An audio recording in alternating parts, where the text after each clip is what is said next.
Hello.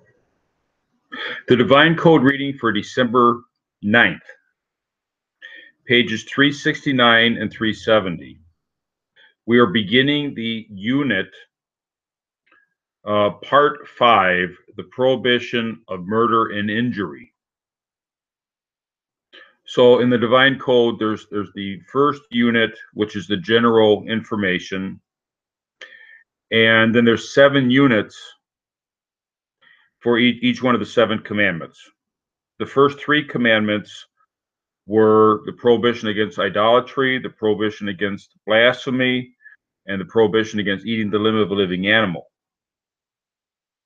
So these are the three. The first 3 are concerning, basically, it's between man and God.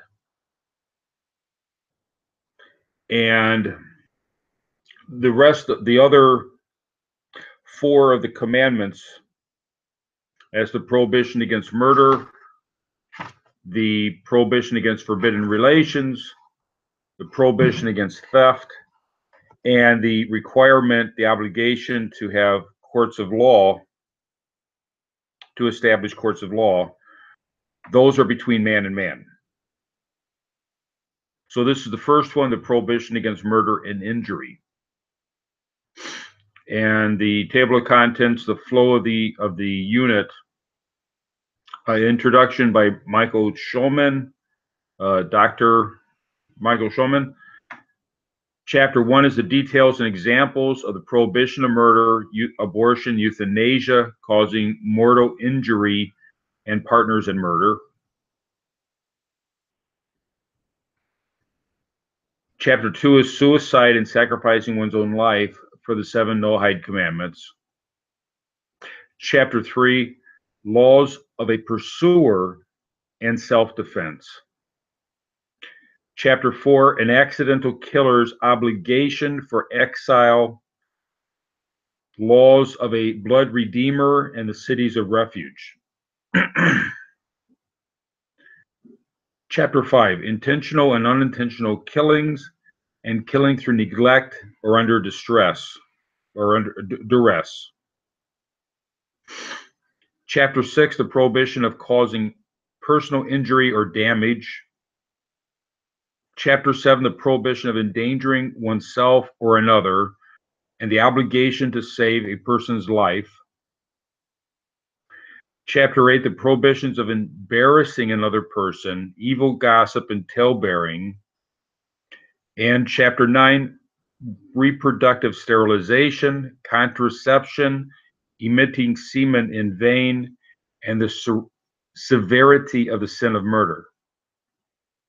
So it's going to go through the whole list of things that are connected with murder, and the different angles, the different concerns, the different details of that.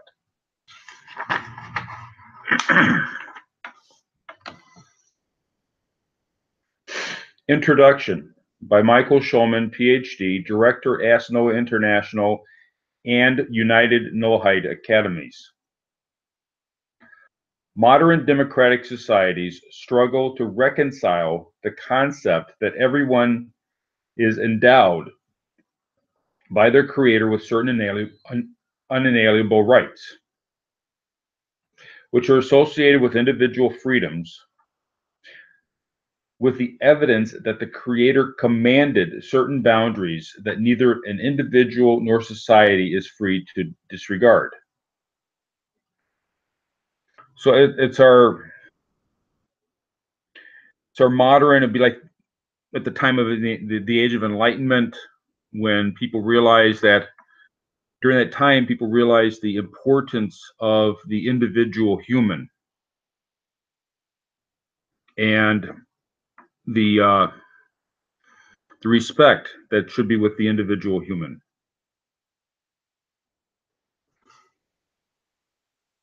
The perfectly balanced answer to this dichotomy between mankind's essential rights and essential obligations is found in the Noahide Code of the 7 Universal Commandments. So there's a struggle between the individual rights to do things and the obligation to live according to a higher order. And this struggle between the two can be found within the Torah code for humanity. That's the 7 Noahide laws.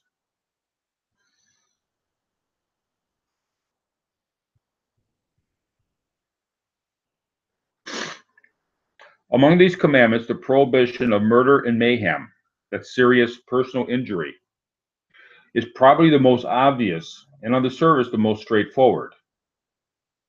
The specific commandment prohibiting Gentiles from committing murder can be found in God's commandment to Noah in Genesis 9, chapter 9, verses 5 and 6. Of man, for his brother, I will demand the soul of man. Whoever sheds the blood of man, by man his blood shall be shed. For in the image of God he made man. With this, God reinforced this commandment when he transmitted the Torah from the heavens to Moses on Mount Sinai. So this idea that God sees the image of man. I mean, man was made in the image of God. So within man, you find this image of God, and that's given to Noah. This explanation is given to Noah as such. It also exists in what was transmitted to Adam, who was literally made in the image of God, and then mankind after Adam is made in the image of God, and then given to Noah, and then reiterated at Sinai for all time. And this is the major part of it. And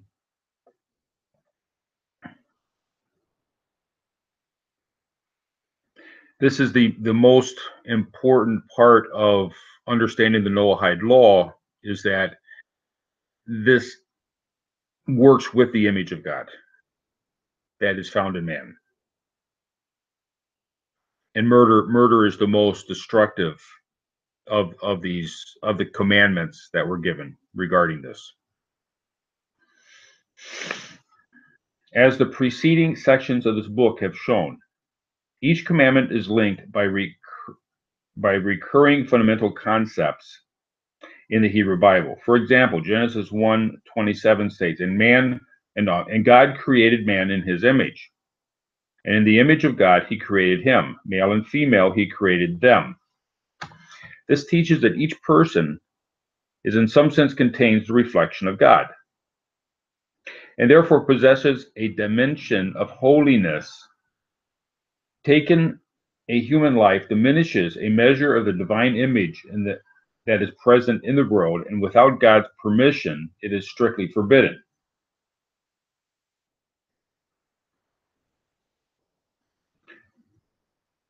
So when something wrong is done to another person, improper is done to another person, it's damaging the divine image. And murder is actually taking the divine image out of the world, which is a very serious thing. At the same time, murder is an act of extreme rebellion against God himself, who blessed mankind to be fruitful and multiply and to fill the earth. Genesis 1:28. And he did not create it for emptiness, but he fashioned it to be inhabited. Isaiah 45:18. So not only does the murder take away a divine image from this world, but it also works against the main concept of creation, is that the world is to be inhabited. The world is to be a settled place. And the murder works against that. Actually, all of the divine commandments work against making the world a settled place. But murder is the most serious of all of them.